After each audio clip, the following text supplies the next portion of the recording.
Bienvenue dans ce 4e module. Alors, pour l'instant, on a vu le mécanisme de ton cerveau en cas de TOC, l'importance de ne pas décider dans l'urgence et de laisser tes questions ouvertes, et tu commences normalement peu à peu à devenir l'observateur de tes pensées. Mais il y a un point qu'on n'a pas encore abordé, et c'est l'étape que vous attendez tous avec impatience, c'est la question qui tue. Mais si mon doute, en réalité, ce n'était pas mon intuition qui essaye de me dire depuis le début que je ne suis pas avec la bonne personne. Celle-là, elle est affreuse, cette question. Donc, comment faire pour savoir ce que je veux vraiment et ce qui est bon pour moi et me faire confiance? Comment faire la différence entre mon intuition, qui est censée du coup me guider dans la vie, et les pensées de mon TOC qui me torturent au quotidien? Le but, c'est comment tu vas pouvoir te reconnecter à ton cœur et avoir confiance en tes choix. Donc aujourd'hui, on va apprendre à faire la différence entre ce qu'on pourrait appeler le cri du cœur, qui est l'intuition, et le cri du cerveau, qui est ton mental en panique, en fait. Donc premièrement, un des points essentiels à retenir, c'est que l'intuition, c'est fugace. C'est un éclair de lucidité et ça laisse un sentiment de paix dans le cœur. Elle est neutre, c'est une évidence tranquille et elle te donne juste une information. Même si l'information qu'elle te donne ne te plaît pas. Par exemple, si tu as décidé de lancer un projet et que ton intuition te dit « Écoute, c'est pas maintenant pour le projet. C'est pas agréable, mais ça ne déclenche pas de panique. C'est juste une clarté froide et tu l'acceptes totalement. » Et la discussion est close en fait. Dans le temps, c'est limité. Alors qu'à l'inverse, les pensées anxieuses et intrusives, elles peuvent être aussi fugaces, elles arrivent comme un éclair là, mais elles te laissent un sentiment de mal-être, de boue, de quelque chose qui est pas net, et ça t'amène à de la rumination et à de la vérification. Et c'est des pensées qui durent dans le temps. Donc là, tu arrives bien à faire la différence déjà entre une pensée qui arrive réglée, hop, rapide, clarté, et ça dure pas dans le temps, le problème est réglé, j'accepte la situation, et l'autre qui dure dans le temps, et tu vas retourner la question en boucle. Un autre bon moyen de différencier les deux, c'est ce qu'on pourrait appeler le test de l'épuisement physique. Parce que tu as remarqué, quand tu as une phase de TOC, tu es épuisé après.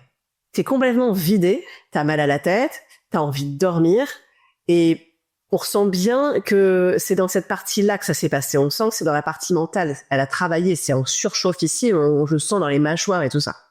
Alors que l'intuition, au contraire, elle apporte une forme de soulagement physique, de justesse, de légèreté. Ça ne demande aucun effort de réflexion, c'est beaucoup plus bas au niveau du corps.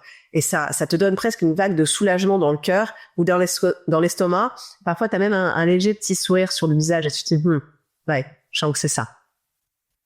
Donc, pour résumer, en gros, quand c'est une pensée du TOC, tu as le corps contracté, épaules et mâchoires tendues, mal à la tête, boule au ventre, palpitations, difficulté à respirer. Et quand c'est ton intuition qui a parlé, ton corps il est ouvert, il respire. Après, un autre point que je voulais aborder, c'est que le TOC, il adore te faire croire que parce que tu ressens de l'angoisse ou du dégoût, je ressens de l'angoisse et du dégoût, c'est une preuve que je ne l'aime plus. Regarde, je ressens de l'angoisse, du dégoût quand je suis à côté de Dieu. Regarde la vérité. Ça, c'est ce qu'on appelle une preuve émotionnelle. C'est pas la réalité. C'est là où on se trompe en fait. Parce que les émotions sont le résultat de tes pensées. Et c'est pas l'inverse. Les émotions, elles ne proviennent pas des circonstances. C'est-à-dire, par exemple, ce n'est pas la circonstance de « je ne l'aime pas au fond », donc je ressens du mal-être dans la relation. C'est la pensée que tu l'aimes pas qui déclenche une émotion de mal-être. D'où l'importance de rester observateur de tout ça, observateur de ses pensées et de pas tirer de conclusion dans la relation. Je sais pas si tu vois ce que je veux dire. Donc, qu'on soit bien clair encore une fois là-dessus, ce n'est pas la circonstance qui mène une émotion négative. Ce n'est pas un fait, une relation pas agréable qui te mène à une émotion négative et qui te mène à des pensées ensuite, en fait. C'est d'abord les pensées, parce que c'est vraiment ça, nous, quand on a le TOC, on a l'impression que c'est ça. On se dit, la relation, elle fonctionne pas, c'est une relation qui est pas viable, donc du coup, j'ai des émotions négatives, je le sens à l'intérieur du corps, donc du coup, après, les pensées viennent et te disent, bah oui, tu vois, tu l'aimes pas, je pense que c'est pas le mot et tout ça. C'est l'inverse qui se passe, c'est d'abord, t'as une pensée intrusive qui arrive, donc t'as des émotions qui sont liées à cette pensée qui arrive, donc tu en conclus quelque chose sur ta relation. Mais c'est pas la vérité ici. Donc tu vas me dire oui, d'accord, mais parfois je ressens que certaines personnes me font me sentir mal. Ça t'est déjà arrivé, tu vois, quand tu ressens qu'avec quelqu'un t'es pas aligné, son énergie elle va pas avec la tienne, dans certains lieux aussi.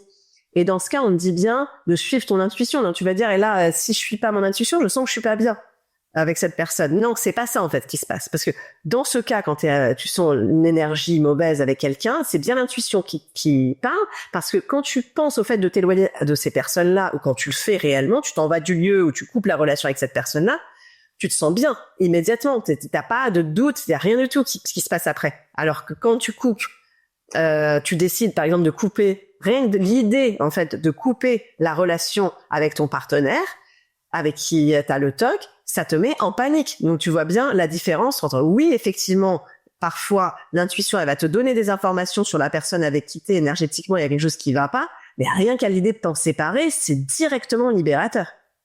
Donc le cas d'intuition, c'est penser, ah j'aime pas l'énergie de cette fille, égale sensation corporelle, égale signal d'alarme de ton corps, et égale prise de décision de partir, égale soulagement, choix aligné. Alors que quand c'est le TOC, c'est penser, ah, je doute de mes sentiments, je crois que je ne l'aime plus, égale sensation corporelle, égale signal d'alarme activé, donc de la même manière, mais par contre après c'est égal à pas de choix possible, car l'idée même de faire un choix est angoissante. Égale, le mental tourne en boucle et analyse la pensée, égale angoisse.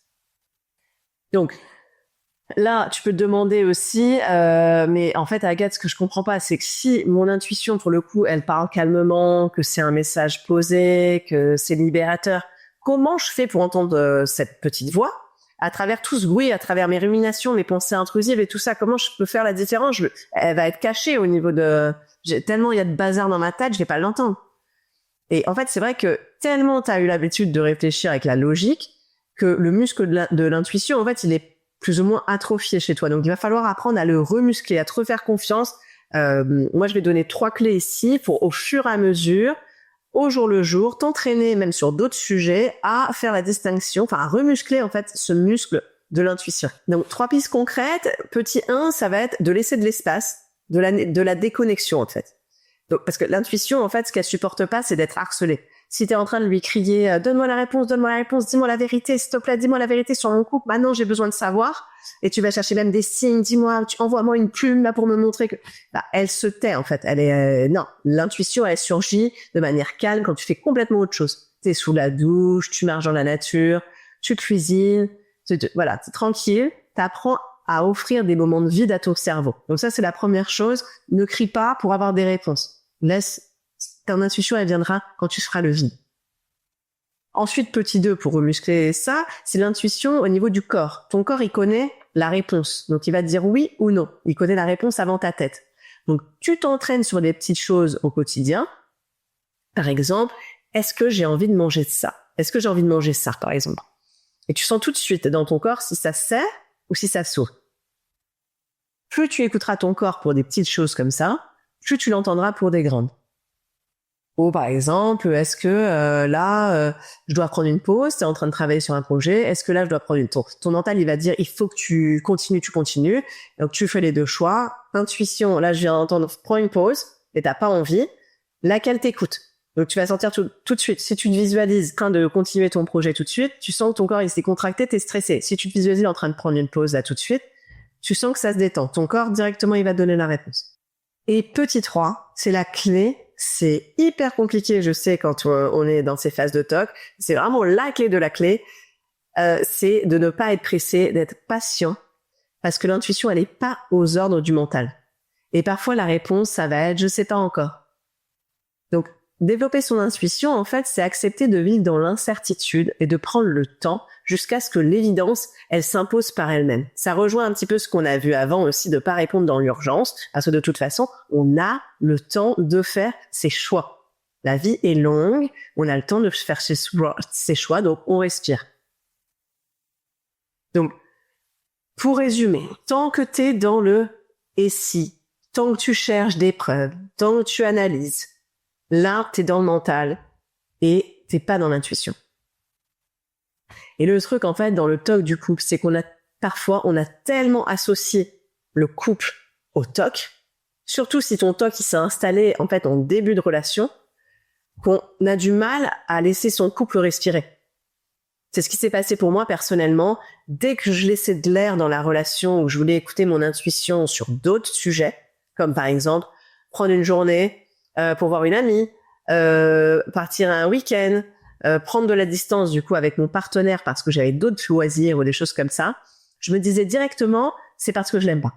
Tu vois, c'est comme si j'étais accro au TOC, comme si ce TOC, en fait, il validait mon amour. Donc, notre intuition, elle peut nous dire, ce soir, sors avec ta meilleure amie. Tu sens dans ton corps que c'est aligné, que c'est ouvert et tout ça et tout. Mais tu n'écoutes pas ton intuition parce qu'il y a ton TOC qui arrive et qui dit, bah oui, mais si t'as cette intuition de pas passer le temps, enfin, t'as pas envie de cette sensation d'envie de passer plus de temps avec lui, c'est sûrement parce que tu l'aimes pas tant que ça. Et c'est reparti. Et tu rentres dans la boucle. Et le problème, en fait, c'est que ton couple, il manque d'air. Il est asphyxié, en fait, par cette pression et il manque de légèreté. Et effectivement, après, du coup, on peut voir qu'il y a des zones de tension dans le couple, qu'il y a des choses qui fonctionnent pas forcément toujours très bien. C'est aussi lié à cette culpabilité que t'as, à cette peur que t'as, qui te fait, en fait, focaliser encore plus sur ton couple, l'étouffer, te coller et tout ça. Donc, il va falloir que tu sortes de cette culpabilité et que tu suives le chemin de ton intuition. Donc, ton job, là, pour ce module, c'est de commencer à identifier les caractéristiques différentes de ces deux voies. Et pour ça, tu vas surtout prendre ton corps comme boussole. Donc, sous cette vidéo, tu trouveras un PDF. Moi, ce que je t'ai préparé, c'est ce qu'on peut appeler le détecteur intuition versus anxiété. Donc, c'est un PDF, en fait, avec une grille, et ça va t'aider à mettre des mots sur ce que tu ressens. Il y a plusieurs colonnes pour te permettre de te repérer. En gros, si c'est ton intuition, tu vas ressentir ça, ça, ça. Si c'est ton mental ou ton TOC, tu vas ressentir ça, ça, ça. Il va se passer ça, ça, ça. Comme ça permet de faire le tri. Et rappelle-toi d'une chose, c'est si tu doutes encore de la différence entre ton intuition et pensée TOC, c'est que c'est probablement le TOC. Parce que l'intuition, elle n'a pas besoin de ton aide pour être entendue. Elle finit toujours par s'imposer. Quand le bruit du mental il baisse et quand tu laisses de l'espace, tu entends ton intuition. Donc, je te laisse ici. On se retrouve dans quelques jours pour le module numéro 5 que j'adore, qui est qu'est-ce qui se cache réellement derrière ton TOC? Quel est le message qui cherche à te faire passer?